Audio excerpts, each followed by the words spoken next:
안녕하세요. 혹시 안면몰수라는 말을 아시나요? 아는 사이인데도 아예 모르는 척하거나 뻔뻔하게 굴 때 쓰는 말이라고 하더라고요. 이런 말이 어울리는 사람에 대한 기억이 최근 우연한 만남을 통해 떠올랐는데 여러분과 공유하고 싶어 이렇게 사연글을 보내게 됐어요. 그 사건의 주인공은 바로 전 시모와 그 가족들이에요. 그들에 대해 말하려면 남편과 제 사이에 대해 먼저 알려드려야 할 것 같네요. 남편은 같은 고향 출신으로 동갑내기 고교 동창이에요. 남편과 친해지게 된 계기는 친정어머니 덕분이었어요. 친정어머니는 제가 고등학생일 무렵 다니던 학원 근처에서 분식집을 하셨거든요. 그래서 근처 학원을 다니는 친구들이 어머니가 하는 분식집을 자주 찾았어요. 남편 역시 단골이었던 거죠. 남편이 조금 소심한데 어릴 때는 지금보다 더 주눅 들어 있었거든요. 남자아이 혼자 떡볶이 먹으러 온 걸 보고 어머니가 신경을 많이 써줬어요. 남편은 식탁 위를 항상 깔끔히 정리해서 어머니한테 칭찬도 많이 받았고요. 그리고 저는 남편과 같은 학원에 다녔었기 때문에 자주 만났죠. 그때 남편이 저한테 그랬거든요. 너희 집은 진짜 즐거워 보이네. 넌 좋겠다. 진짜 부러워. 갑자기 무슨 오글거리는 소리야? 다른 집도 다 비슷하지 않아? 꼭 그렇지만은 않지. 넌 진짜 복 받은 줄 알아야 해. 나중에 알게 됐죠. 남편이 집에서 차별을 많이 당했다는 걸요. 알고 보니 재혼 가정이었는데 계모가 남편을 어릴 때부터 많이 차별했대요. 드라마에나 나오는 이야기라고 생각했는데 직접 들으니 참 마음이 안 좋더라고요. 계모의 아들인 남동생은 새 것만 들고 다니는데 남편은 늘 같은 걸 들고 다녔고요. 밥도 제대로 못 얻어먹는지 매번 우리 분식집에서 배를 채우더군요. 화목한 우리 집을 보며 부러움을 느끼는 남편이 측은해서인지 관심이 가기 시작하고 점점 마음을 키워갔던 것 같아요. 그렇게 대학 들어가서 연애를 시작하고 직장인이 된 후에 결혼을 하게 됐죠. 내가 이 사람을 행복하게 해주고 싶다고 생각했어요. 그런데 시댁이 참 정글 같은 곳이더군요. 일단 시부는 저를 엄청 좋아해 주셨거든요. 그래, 어릴 때부터 봐온 사인이 참 좋구나. 사부인께서는 잘 계시지? 네가 며느리가 돼서 얼마나 기쁜지 모른다. 게다가 대학병원 간호사가 내 며느리인 게 얼마나 자랑스러운지 친구들한테 자랑도 많이 하고 다녔지. 그런데 허허 웃는 시부의 말이 끝나자마자 시모가 날카롭게 받아치더군요. 의사도 아니고 꼴랑 간호사인데 뭐가 그렇게 자랑스러워요? 세상에 자랑할 게 그렇게 없어요. 당신 둘째 아들이 데려온 며느리가 얼굴이랑 행동이 이쁘지. 첫째는 영 뻣뻣하고 인물도 별로라 내 마음에 들지가 않는데. 당신 제발 마음 좀 곱겠어. 애들 앞에서 이게 무슨 추태야? 추태는 무슨 추태예요? 그리고 당신 진짜 이럴 수 있어요? 결혼을 같은 해에 하는데 왜 첫째한테 돈을 더 많이 줘요? 둘째는요? 둘째가 여태 사업한다고 가져간 돈은 생각 안 해? 첫째는 평생 돈 달라고 한 적이 한 번도 없잖아. 아무리 발이 안으로 굽어도 그건 아니지. 사업하는데 돈이 필요한 걸 그럼 어떡해요? 어쨌든 둘째도 첫째만큼 지원 안 해주면 가만히 안 있을 테니까 그렇게 알아요. 저 말이 나오면 그때부터 남편의 순환 시대였죠. 시모가 쓸데없는 일로 남편 불러내고 고생시키고 말도 아니었거든요. 그런데 결혼을 하고 나니 제가 타깃이 되더군요. 저야 대학병원 간호사라 3교대로 일해서 바빠 죽겠는데 그런 치사한 괴롭힘에 어울려줄 시간이 없었어요. 남편에게도 시모가 무슨 일 시키면 바쁘다고 하라고 말해뒀고요. 그저 시부가 시키는 일만 잘하라고 했어요. 그렇지만 항상 화를 피해갈 수 있는 건 아니었어요. 명절 때마다 음식을 모두 혼자서 해야 했거든요. 시모가 동서와 저한테 시키겠다고 했지만 사실상 저에게만 다 맡겼으니까요. 형님, 이것도 좀 치워주세요. 무슨 주방이 이렇게 더러운지. 좀 치워가면서 해요. 살림 안 해본 티가 나네. 그리고 간도 좀 더 하시고요. 이렇게 맛없으면 아무도 안 먹어요.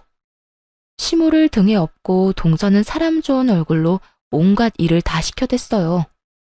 그럼 집에서 쉬는 동서가 일 좀 해. 나한테 시키지 말고.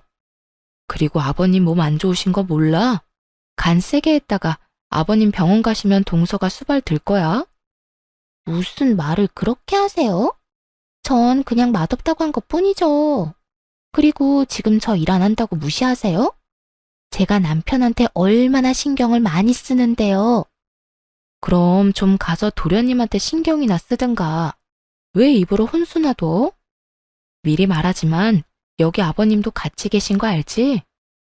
아버님 이야기를 꺼내면 동서의 기세는 물을 뒤집어 쓴 불꽃처럼 사그라들었어요. 아무리 시모의 위세가 대단해도 아직까지 이 집안의 보스는 시부니까요. 시부가 평소에는 유약했지만 첫째 며느리인 절 건드리는 걸 가장 싫어하셨거든요. 부모님이랑도 잘 아는 사이셔서 잘 지낼 수 있도록 최대한 배려해 주셨고요. 그럼에도 5년 동안이나 혼자서 조용히 명절 음식을 다 한 건 저 나름대로 다른 노림수가 있어서 그랬던 거예요. 이 정도면 됐다 싶은 기간이 딱 5년이었거든요. 모두가 나 혼자 일을 다 하고 있다는 걸 알만한 시간. 5년이 지나자 저도 슬슬 본색을 드러냈죠. 어머님, 아버님, 이번 추석에는 제가 전날에 음식하러 못 올 것 같아요. 여태까지는 사정해서 당직을 빠졌는데 다른 사람들 일정을 무시할 수가 없어서요. 로테이션으로 돌아가며 일정 잡는데 저만 매번 명절에 빠질 수는 없잖아요. 즉, 명절 전날에 일하러 가야 해서 시댁에 못 온다고 못 박아버린 거죠. 그런 게 어디 있니? 네가 없으면 어떡하라고? 어머님도 참. 며느리가 저 하나뿐인 것도 아닌데 무슨 걱정을 하세요. 동서 혼자서도 잘할 거예요. 전업주부라 살림도 남편 내조도 잘하는 동서가 설마 제사 음식 하나 못하려고요? 웃으며 그렇게 말하자 시모가 역정을 내더군요. 아니, 여태까지 잘 빼줬다가 왜 이번부터는 안 된대? 너 그냥 음식 안 하고 싶어서 일한다는 거 아니니? 어머님, 대학병원에 일하는 사람이 얼마나 많은데요. 저만 계속 그 날짜에 빠질 수가 없어요. 다른 사람들도 생각해야죠. 그래, 그건 새아기 말이 맞다. 며느리가 둘이나 있으니 이번에는 둘째에게 시켜보자. 첫째 혼자서도 그만큼 했는데 둘째라고 못하겠소? 그렇지? 시부가 그렇게 얘기하자 동서는 말도 없이 우물쭈물하기만 하더군요. 우더른이 시키니 안 된다 말은 못하겠고 중간에서 곤란하겠더라고요. 그래서 손윗사람으로서 등 떠밀어줬죠. 동서가 못하는 게 아니에요. 어머님이 워낙 동서를 아끼시니 그간 실력을 볼 기회가 없었던 것뿐이죠. 전업주부로 5년을 지냈는데 설마 음식 하나 못하겠어요? 이번에 그 솜씨 한번 발휘해줘요. 알았죠? 결국 동서 혼자 명절 준비를 하게 됐어요. 동서가 미친 듯이 째려봤지만 뭐 어쩌겠어요? 그날 일이 있어서 전 못 나오는 걸요. 그렇게 명절이 되어 일을 끝내고 시댁으로 갔더니 세상에 동서 혼자 정말로 준비를 다 했더군요. 시모가 어깨를 으쓱 하더니 보란 듯이 말했어요. 봤니? 맛도 그렇고 모양도 그렇고 금 잡을 데가 한 군데도 없어. 거기다가 나 고생할까봐 전날 집에서 다 해오는 정성까지. 예, 그런 건 좀 보고 배워라. 정말 잘했네요. 동서, 수고했어. 그런데 형님, 오늘 일한다고 하시지 않았어요? 그런데 제가 받은 이 문자는 뭐죠? 동서가 뜬금없이 보여준 문자에는 사진 한 장이 첨부되어 있었어요. 저와 웬 남자가 커피를 마시는 사진이요. 다름이 아니라 점심때 보험회사 직원이 상품 하나가 너무 잘 나왔다고 저한테 상담 한번 받아보라고 연락을 했거든요. 마침 남편 보험이 너무 부실했던 터라 한번 상담을 받아볼까 해서 만났죠. 그런데 그때의 모습이 떡하니 찍혀 있더라고요. 제 뒷조사라도 한 모양이었어요. 솔직히 깜짝 놀랐어요. 일하기 싫다고는 해도 이런 짓까지 하다니.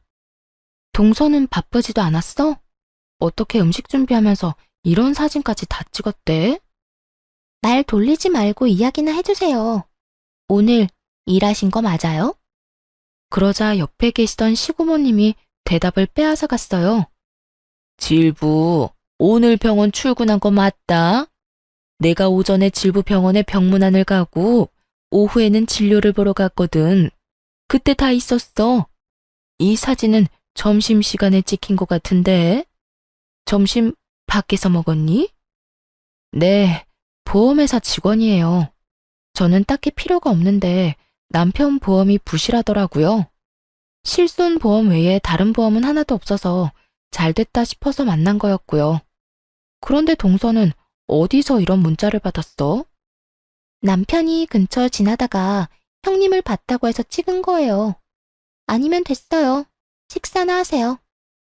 트집을 잡으려다가 시고모님이 편들어주자 아무 말 못하고 식사나 하라더군요.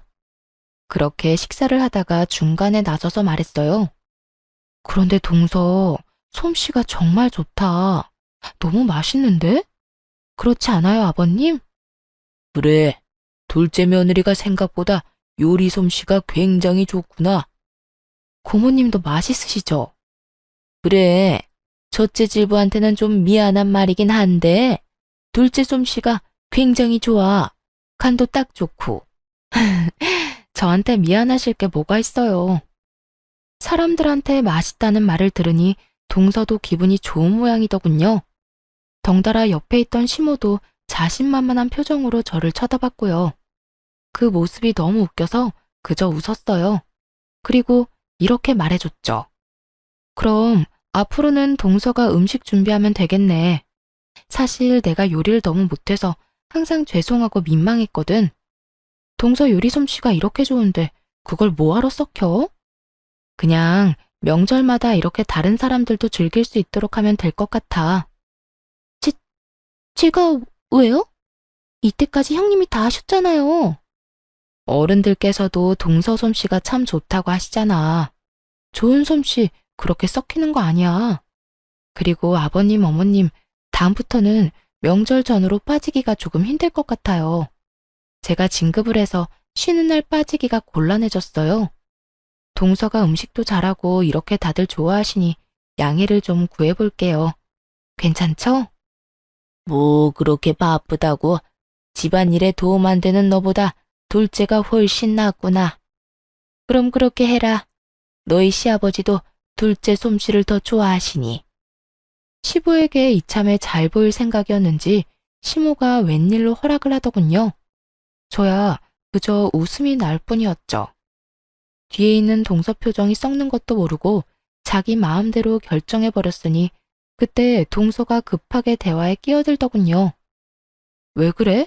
동서, 할 말 있어? 네. 그게 사실 이번에 준비해온 음식들 반찬 가게에서 다 산 거예요. 눈을 찔끔 감고 말하는 동서를 보니 진짜로 웃음이 터질 것 같았어요. 참으려면 허벅지를 꽉 꼬집어야 할 정도였죠. 뭐라고? 너? 그게 너무 힘들었단 말이에요. 혼자서 제사 음식을 어떻게 다 해요? 저도 어쩔 수 없이 그랬던 거라고요. 사실 동서가 음식을 샀든 진짜 했든 저는 상관없었어요. 어차피 다음 명절부터는 음식 준비를 안 할 테니까요. 그런데 시모에게는 청천벽력 같은 말이었나 봐요. 믿었던 도끼에 발등 찍힌 기분이지 않았을까요? 역시나 시모 표정이 완전 귀신처럼 흉악해지더군요. 정신 나갔어? 어떻게 제사 음식을 사놓고 직접 했다고 속일 수가 있어? 아무리 아끼는 며느리라도 이런 상황에서는 미운 모양이었어요. 어머님, 잘 드셔놓고 왜 이제 와서 화를 내세요? 화를 안 내게 생겼어? 못할 것 같으면 못하겠다고 말을 했었어야지. 어디서 사서 가져와 놓고 네가 했다고 거짓말을 해? 가족들 앞에서 날 거짓말쟁이로 만드니 기분 좋니? 도대체 애가 생각이 없어 넌? 동서가 시모에게 먼지 한 톨 남기지 않고 털리고 있는데 시고모님이 말하더군요. 옳게, 애 그만 잡아요. 힘든 것도 사실이지. 그간 첫째 질보 혼자서 얼마나 힘들었는지 잘 알게 됐으니 좀 바꾸는 게 어때요? 이렇게 반찬 가게에서 사 먹는 거 난 나쁘지 않은데? 넌 어떻게 생각하니?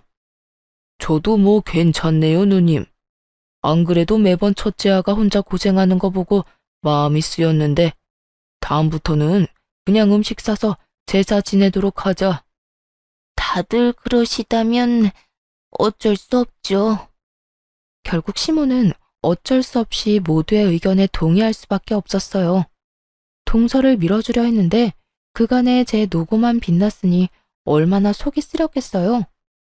마지막에는 저만 그동안 고생 많았다는 말을 들으며 그날 하루가 끝났죠. 동서는 그 뒤로도 시모에게 그 일로 계속 욕을 먹더군요. 그냥 넘어갈 수도 있지만 시모의 마음이 워낙 좁아 용서를 못하는 듯 했어요. 하지만 동서가 시모에게 시달리는 것도 한두 달 뿐이었어요. 그 뒤에는 가족들 모두 정신이 없어졌거든요. 시부가 연세치고는 정정하게 지내셨는데 갑자기 몸이 계속 안 좋아지셨거든요. 건강검진을 해보니 문제가 있어 제가 다니는 병원에 입원하시게 됐어요. 변명은 폐암. 게다가 속도가 빨라서 발견했을 때는 손 쓸 수 없을 정도였어요. 시부가 입원해 있는 동안 시모랑 동서 둘이 딱 붙어 옆에 있더라고요. 하지만 간병을 하는 게 아니라 사람을 못 살게 굴고 있었죠. 대화하는 걸 대충 들었는데 유산과 관련된 이야기를 하더라고요. 참 바뀌는 거 없는 인간들이다 싶었어요. 시부 재산이라고는 시댁 집뿐이고 돈도 어차피 치료비에 거의 다 쓰일 텐데 뭐가 그리 급한지 누워있는 사람을 괴롭히더군요. 몇 번은 제가 절대 안정을 해야 한다는 말로 내쫓아주기도 했지만 아주 끝장을 보려는 건지 끈질기게 시부에게 확답을 듣고자 하더라고요. 결국 시부가 가족들 모아놓고 이야기를 꺼냈어요. 당신도 알다시피 내가 가진 건 별로 없어. 이 집이랑 예금만 얼마 정도 있지. 당신이랑 둘째한테 유산을 주는 조건은 내 누나를 돌봐주는 것뿐이야. 내가 누나보다 먼저 가게 될 줄은 몰랐으니 나 대신 우리 누나를 잘 보살펴주면 유산 돌려줄게. 그렇게 하겠소? 시고모님이 시부를 업어 키웠다고 할 정도로 남매가 각별한 사이였거든요. 시부를 고등학교까지는 보내려고 결혼도 하지 않고 돈만 벌다가 결국 시고모님은 혼자서 늙어가셨죠. 게다가 지금은 일도 없이 연금 받아서 지내고 계신 것 같았거든요. 각종 질병도 있어서 병원에 자주 가시기도 했고요. 그런 고모님이 안쓰러워 저도 신경을 참 많이 썼는데 시모에게 맡긴다니 걱정이 많이 되더군요. 시모는 자신 있다는 듯이 고개를 끄덕였어요. 내가 형님 모실 테니 당신은 우리 아들이랑 나한테 유산 넘겨주고 가. 그렇게 대화가 마무리됐어요. 그래도 유산을 걸고 약속한 만큼 시고모님을 잘 돌봐드릴 줄 알았는데 아니더군요. 그 말을 듣고 난 바로 다음 날 저한테 시고모님이 전화를 하신 거예요. 첫째 질부, 내가 오늘 병원에 가야 하는데 같이 가줄 수 있을까? 검진 때 수면 내시경도 해야 하는데 보호자가 없으면 안 된다네. 올케랑 둘째 질부는 사업 때문에 바쁜지 연락도 제대로 안 받고. 아예 시고모님을 방치해두려고 작정을 했더군요. 아무리 그래도 그렇지 하루 만에 이러는 건 좀 아니잖아요. 그래도 시고모님에게는 내색하지 않고 말했죠. 네, 제가 같이 가드릴게요. 앞으로 보호자 필요한 일 있으면 저나 남편한테 연락하세요. 시간 날 때만이라도 꼭 해드릴게요. 아유, 정말 고마워. 내가 믿을 구석이라고는 첫째 질부뿐이네. 시부가 아직 돌아가시지도 않았는데 이러니 가슴 한구석이 답답해지더군요. 이 인간들이 거짓말하고 시부 유산을 받아갈 걸 생각하니 기분이 엄청 나빴어요. 이대로라면 시고모님이 마음고생을 많이 하실 것 같다고도 생각했죠.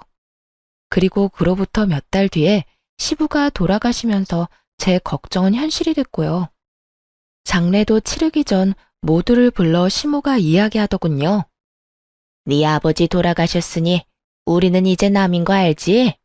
피 한 방울 안 섞인 남인데 언제까지고 네 고모를 우리가 모실 수는 없지 않니? 그러니 앞으로 너희가 모셔. 어머님이랑 서방님, 동서가 고모님 모시는 대신 유산 받기로 한 거 아닌가요? 그런데 갑자기 이런 말씀을 하시다니요. 유산? 유산이라고는 한 푼도 없는데 어쩌니? 내 남편이 여태껏 자식 돌봐줘서 고맙다고 나한테 그 집 주고 갔어. 이미 그 집은 내 집이었다고. 그러니까 유산은 한 푼도 없는 거고. 이런 상황에서 내가 왜 너희 고모를 모시니? 나랑 우리 아들이 너희 고모랑 피가 섞였어 뭐가 있어? 어머니, 지금 아버지가 돌아가시기도 전에 명의를 변경했단 이야기예요? 어떻게 그러실 수 있어요? 아버지가 동의하신 거 아니죠? 남편이 느낀 배신감은 상상 이상이었을 거예요. 설마 시부가 죽기 전에 저런 짓을 해놨을 줄 몰랐을 테니까요. 어머, 얘 좀 봐. 그 사람이 동의를 안 하면 내가 어떻게 그 집을 내 걸로 만들어. 그리고 네 아버지 장례는 알아서 치러라. 내가 늙은 영감 죽을 때까지 수발 들어줬는데 이 정도는 너희가 알아서 해야 하는 거 아니니? 수발을 든 게 아니라 아버지 닥달해서 재산 다 빼돌리려고 한 거겠죠. 저희도 이대로는 그냥 못 넘어갑니다. 못 넘어가면 뭐 어쩔 건데. 미련하긴. 그러게 잘 좀 하지 그랬어. 그랬으면 그 영감이 뭐라도 더 챙겨주고 떠났을 텐데. 하나도 안 남긴 거 보면 네 아버지가 널 어떻게 생각했는지 알겠다. 그리고 앞으로 뭐 하든 우리 찾지 마라. 이제 남남이야 남남. 장례식이 끝나기도 전에 선을 긋는 시모와 서방님네를 보며 정말 치를 떨었어요. 시부의 죽음에 충격받은 시고모님은 주저앉아 일어서지도 못하고 계셨죠. 얼른 다가가 시모와 다투는 남편을 대신해 시고모님을 부축해드렸어요. 경수, 가진 것도 없는 노인 모실 생각하니 어때요? 우리는 가족이 아니라 부양 의무가 없는데 어쩌나. 나중에 장례비가 더 나오긴 하겠지만 그래도 가족 좋다는 게 뭐예요? 좀 챙겨주시고 고생들 하세요. 조롱에 가까운 말에 순간 화가 확 치밀었지만 겨우겨우 참았어요. 어떻게 아픈 사람을 앞에 두고 저딴 말을 짓거리는지. 게다가 시부가 돌아가신 지 하루도 안 됐잖아요. 사업 자금이다 뭐다 돈도 많이 받아간 주제에 바로 생판 남처럼 구는 놈을 보니 너무 역겨워서 차라리 가족이 아닌 게 다행이다 싶을 정도였죠. 그렇게 저와 남편만 남아 시부의 장례를 치렀어요. 그런데 장례가 끝나고 나니 억울하다는 생각이 들었어요. 시부 재산을 이렇게 싹 다 뺏기는 건 진짜 아니잖아요. 그래서 소송을 준비했어요. 그 집이라도 가져오려고요. 그런데 상대방도 절대 그 집을 안 뺏기려고 발악하며 애를 쓰더군요. 소송한 지 얼마 안 돼서 시고모님이 저희를 찾아왔어요. 소송 취하하는 게 어떻겠니? 솔직히 그 이야기 듣는데 너무 원망스럽더라고요. 돈이 문제가 아니었어요. 남편에게는 아버지의 마지막이 걸린 문제였죠. 그것마저 뺏기면 시부와 남편은 시모에게 평생을 당하고만 산 것일 테니까요. 고모님, 그래도 그 집은 아버님 거예요. 원래라면 남편이 받아야 할 집이고요. 이대로면 아버님도 억울하실 거예요. 잘 알아. 그러니 취하하라는 거야. 내가 네 시아버지한테 부탁받은 게 있어서 그래.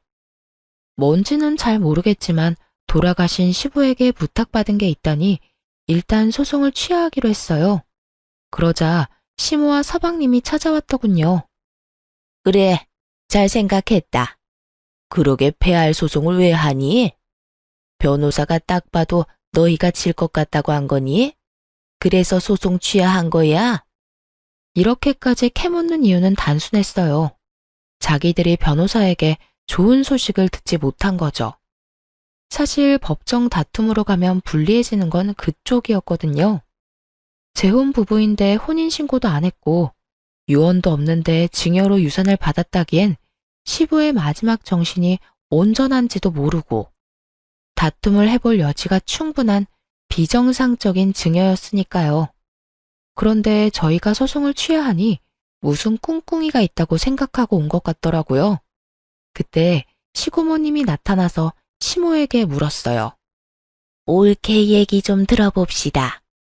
우리 동생이랑 재혼할 때 혼인신고했어요? 혼인신고 안 했죠. 그럼 사실혼 관계인가요? 사실혼도 아니죠. 같이 살기만 했을 뿐. 결혼식도 안 했는데요. 그럼 우리 조카를 양자 입양 안 한 것도 맞아요? 혼인신고도 안 했는데 입양을 왜 해요?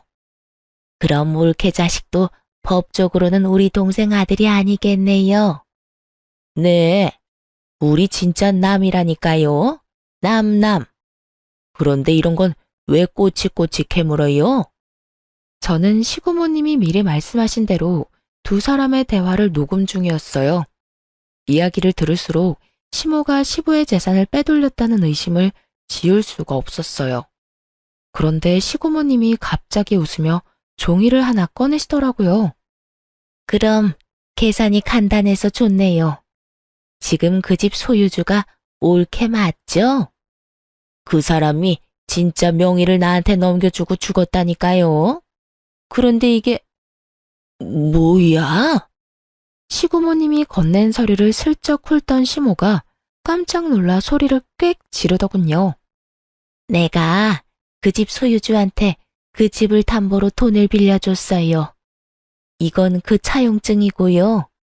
그런데 돈을 갚지 않은 채 그 집이 그쪽으로 넘어갔으니 당신이 갚아야겠네요. 시부가 빌린 돈은 거의 1억에 가까운 금액이었어요. 게다가 돈을 못 갚으면 집을 주겠다는 조항이 떡하니 적혀 있었죠. 거짓말이지? 가족끼리 돈 빌린 일에 이런 건 소용없다고. 가족끼리라도 차용증 쓰면 당연히 법적 효력 있는 건 몰랐어요. 근데 동생도 참 너무하네. 그 집 받을 때 아무 설명도 못 들었어요? 시모는 아무 말 못하고 손톱만 질근질근 물어뜯더군요. 딱 보니 시부 허락 없이 집을 가져간 티가 났어요. 완전히 얼굴이 파랗게 되어서 했던 말만 되풀이하더라니까요. 거짓말이야. 이럴 리 없어. 이거 가짜죠? 가짜니까 여기서 이러지. 이게 진짜였으면 소송할 때 이야기했으면 되잖아. 그렇게 의심되면 확인해 봐요. 그거 변호사 공증 받은 거거든요. 그 말이 끝나기도 전에 시모가 서류를 쫙쫙 찢어버렸어요.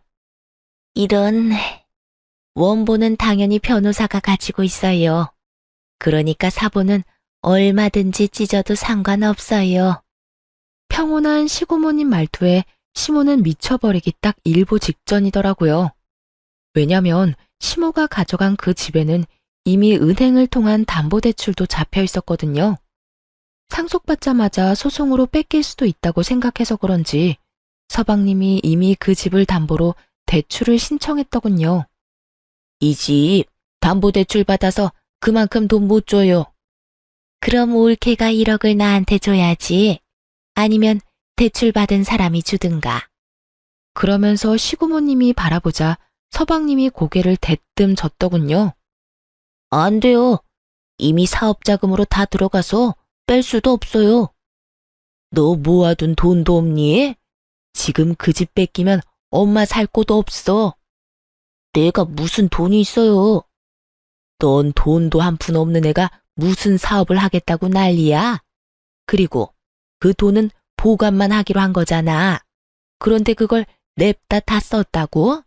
언제 망할지도 모를 사업에?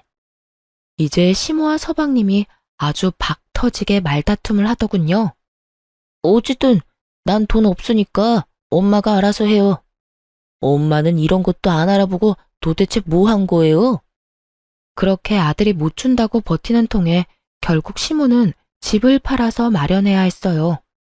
그 차용증이 너무나 명확한 법적 증거가 돼서 목을 죄고 있었거든요.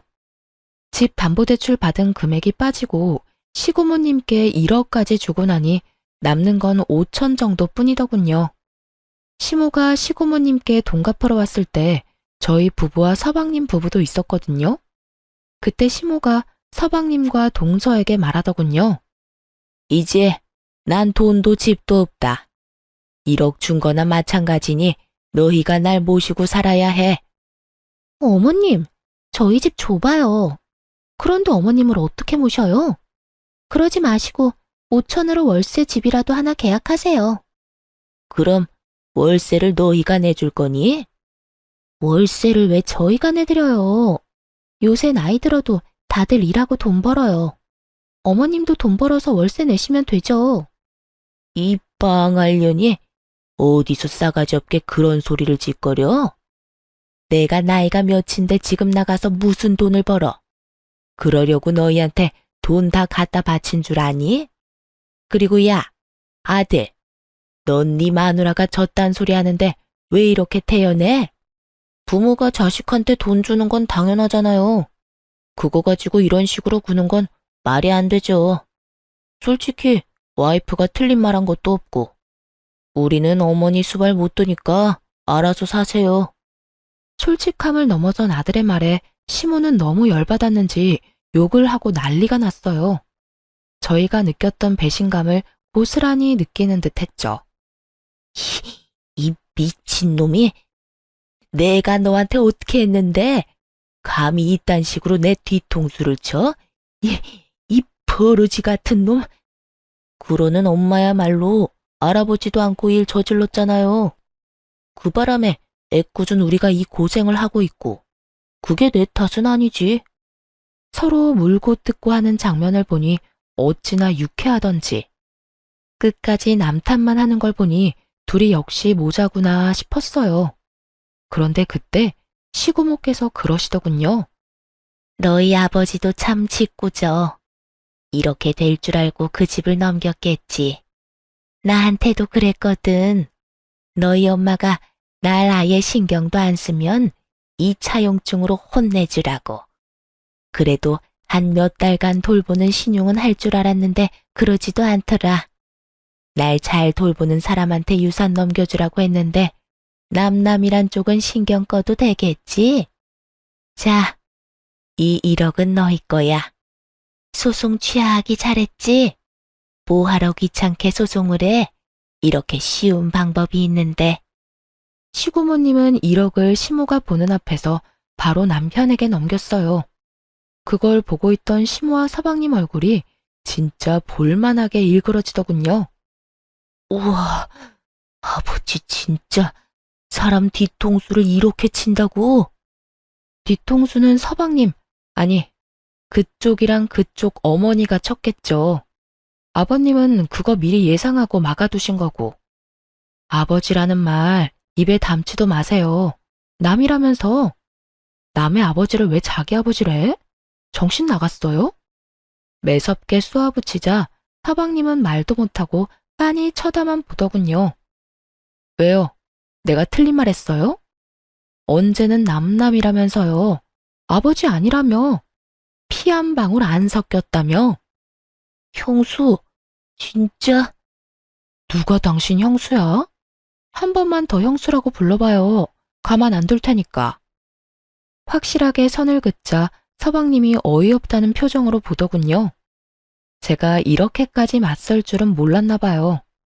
옆에 있던 시모는 시모대로 억울한지 시부 욕을 마구 해대더군요. 이 썩을 놈의 양반이 나한테 썩은 고기를 줬다 이거지? 내가 이대로 넘어갈 줄 알아? 절대로 못 참아. 너희들이 왜 그 돈을 가져가는 거야? 돈 다시 돌려내. 그 사람 배우자인 내가 돈을 받아야지. 본인 입으로 사실혼도 아니라고 했으면서 내가 괜히 다 녹음해둔 줄 알아? 이렇게 한 입으로 두 말 할까봐 그런 거야. 몰래 동생 재산 빼돌려 놓고는 뭐? 가족이 아니야? 그래 놓고 이제 와서 가족이라고? 에라이 천벌받을 인간 같으니. 계속 이런 식으로 나오면 나도 가만히는 안 있어. 경찰에 신고해서 콩밥 먹도록 만들어줄까? 정신없는 사람 이용해서 재산 빼돌렸다고? 시고모님이 벼락같이 소리치자 시모는 구시렁거리며 자리를 떠날 수밖에 없었어요. 그 인간들 떠나는 모습을 보면서 시고모님이 그러시더군요. 그리고 여기 내가 가지고 있는 다가구 건물 너희들이 가져가. 너희 아버지랑 공동으로 산 건데 내 명의로 하라고 했었지. 너희도 알다시피 내가 자식도 없고 남편도 없잖니. 시고모님이 말씀하시는 거 들으니 제 속이 다 시원하더군요. 사실 시고모님은 시모의 말처럼 집만 되는 노인은 아니었어요. 결혼도 하지 않고 어린 나이부터 악착같이 일해서 모은 돈을 활용해 50대의 아파트 하나와 건물을 2개나 가지고 계셨거든요. 저희에게 주신 다가구 건물 제외하고서도 말이죠. 그렇게 마련한 건물 월세만으로도 한평생 일을 안 해도 될 정도였으니 뭘 모르는 남의 눈에는 일도 안 하고 연금으로나 먹고 사는 노인처럼 보였겠죠. 게다가 워낙 검소하셔서 더욱 그렇게 보였을 테고요. 시모는 그 허름해 보이던 시고모가 사실은 복권이라는 걸 전혀 몰랐던 거예요. 알았다면 저희한테 떠넘겼겠어요? 끝까지 물고 늘어지려고 했겠죠. 나도 이제 나이가 들어서 건물 관리를 너희한테 맡길까 싶어. 질부가 예전에 일하는 거 힘들다고 했지? 어때? 나 대신 건물 관리 해볼래? 나중에 물려받으면 관리하기 더 쉬울 거야. 쓸데없이 고민을 길게 하지 않았어요. 나중에 받아놓고 관리 못해서 날리는 짓은 안 하고 싶었거든요. 네, 제가 관리해 볼게요. 그럼 조카 명의로 할 다가구 주택이랑 내 상가 2채는 질부가 관리해줘. 내일부터 나랑 같이 다니면서 얼굴 도장 찍자. 그렇게 시고모님 따라 열심히 배웠어요. 1년 정도 열심히 하니 그제야 여유가 생기더군요. 그렇게 2년을 더 관리인이자 건물주로서 일하는데 어느 날 정말 깜짝 놀랄 만한 우연을 맞닥뜨렸어요. 남편 명의의 다가구 건물 중 원룸 계약을 원하는 사람을 만나러 부동산에 갔거든요. 그런데 거기서 전 시모와 마주친 거 있죠? 전 시모가 제 얼굴을 보더니 깜짝 놀라 소리를 치더군요. 네가 왜 여기 있어? 너 내 뒷조사하니? 제가 왜 아주머니 뒷조사를 해요? 안 그래도 얼마나 바쁜데. 원룸 계약하러 오신 거 아니에요? 1층? 그거 제 남편 건물이거든요. 저는 관리인이고요. 그 이야기 듣자 갑자기 눈이 확 돌더니 전 시모가 저한테 달려들었어요. 야, 너 바른 대로 말해. 이 건물 네 시아버지가 빼돌린 거지? 우리 모르게 건물 가지고 있었던 거지?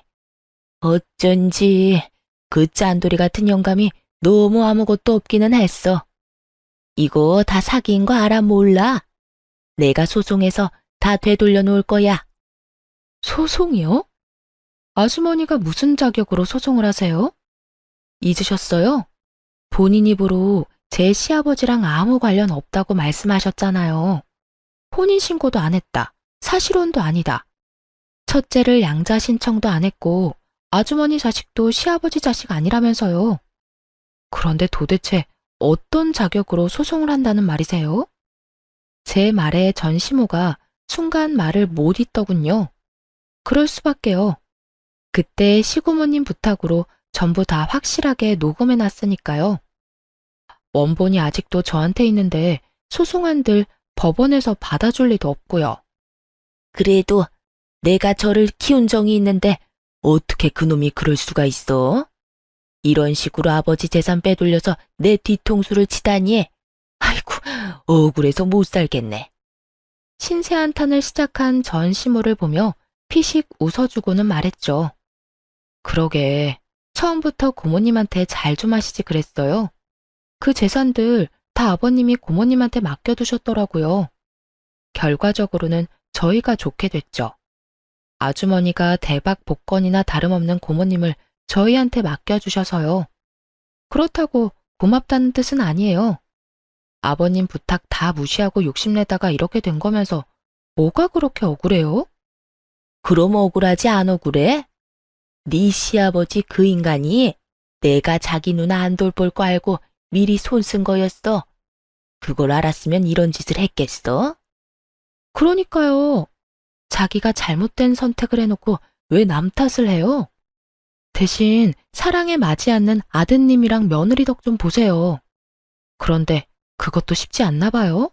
혼자서 월세방 계약하려는 거 보면 그 놈은 인간이 아니야. 내가 그렇게 집 뺏기니까 본색 드러내고 나를 버려버리더라고. 게다가 사업하다 다 말아먹고는 나한테 와서 들러붙잖아. 아들놈이고 며느리고 일은 안 하고 밥만 축내는데 그러지 않아도 늙어서 아들이랑 며느리 먹여 살리는 것도 힘든데 월세 보증금까지 뺏기면 못 버티겠다 싶어서 말도 안 하고 돈 빼서 나온 거야. 그놈들 지금쯤 나 찾으려고 눈에 불을 켜고 있을 거다. 그간 있던 일을 하소연하는 전 시모를 보며 너무 웃겨서 죽을 뻔했어요. 그러다가 꼭 한마디는 해주고 싶어서 말했죠. 아주머니는 자식 탓할 거 없어요. 본인이 스스로 뿌린 거 모두 거둔 것 뿐이잖아요? 자식은 거울이라고 하죠. 어때요? 본인이랑 똑같은 자식한테 당해보니.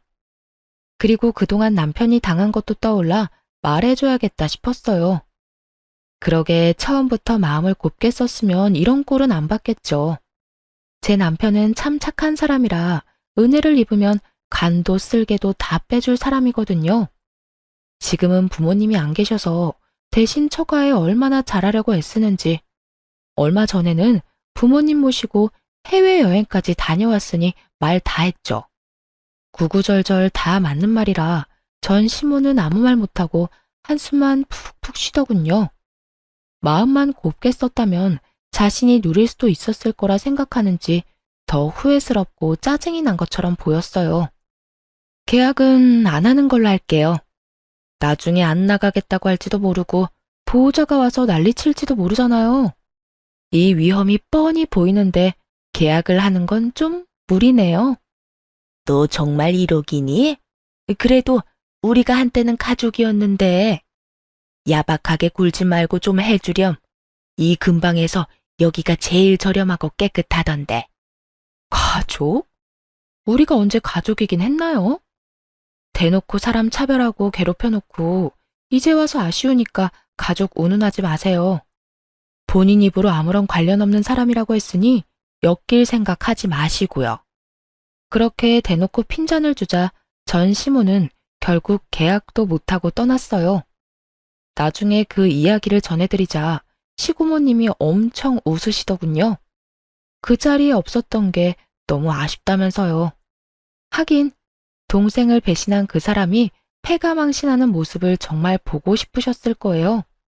착한 사람들이라 자기 마음대로 주물럭거릴 수 있을 줄 알았는데 마음 곱게 안 쓰다가 결국엔 크게 당해서 아무것도 없이 버려진 전 시모. 그런데도 아무도 불쌍히 여기지 않는 걸 보면 자업자득이라는 말이 딱 어울리겠네요.